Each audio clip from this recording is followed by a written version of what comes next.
I want to share some reflections about both the value and the risks and dangers of believing in our approach to therapy.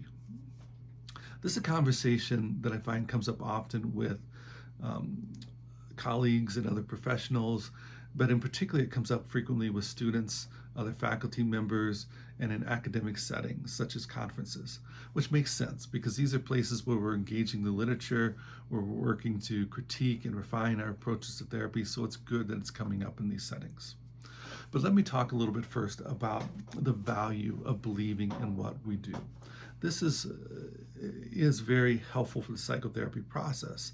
When we step back and look at the meta-analysis, when we look at the broad reviews of the literature, we're going to see that there's different interpretations of this research, which is common, but also something to point to all of us to be a little bit more cautious in our interpretations of that research too.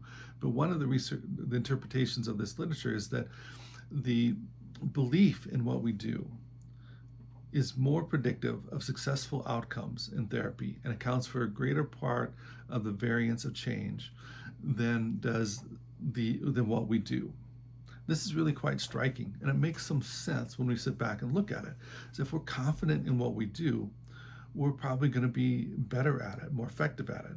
Also, this confidence is going to be something that clients can see, which is going to help them feel more confident in the process, and it can empower some of their own internal aspects of the change process. So it can help them engage their own mechanisms for change much more successfully when they are in a setting where they feel confident that change is going to come about. This doesn't mean that what we do is not important.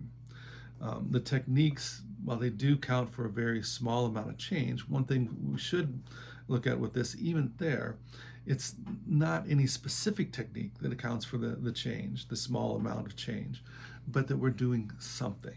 So being active is important. That's also an important part of the change process. And so we need to have something that we actually are doing, but it may matter less what we are doing specifically than that we're doing something that we believe in. Another thing I think that this literature points towards is that if we really want to help improve the overall effectiveness of therapy, it's about matching.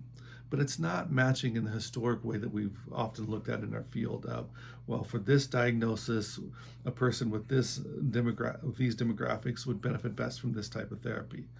This, I think, is a failed approach.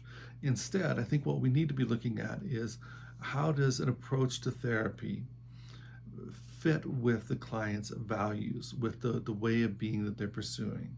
When we can find that type of match, that's where I think we're going to find a lot of the benefits. But now let me talk a little bit about the risks as well of being confident, or particularly being overconfident in one's approach to therapy.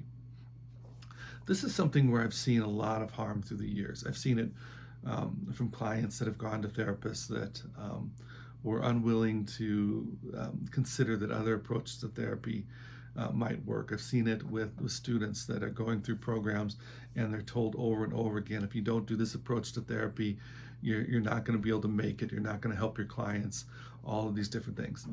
This does harm. This is really just the imposition of values upon students and clients, and it does harm. Furthermore, we don't see our blind spots often when we're overly confident of our approach. It's good always to ground a humility in two things.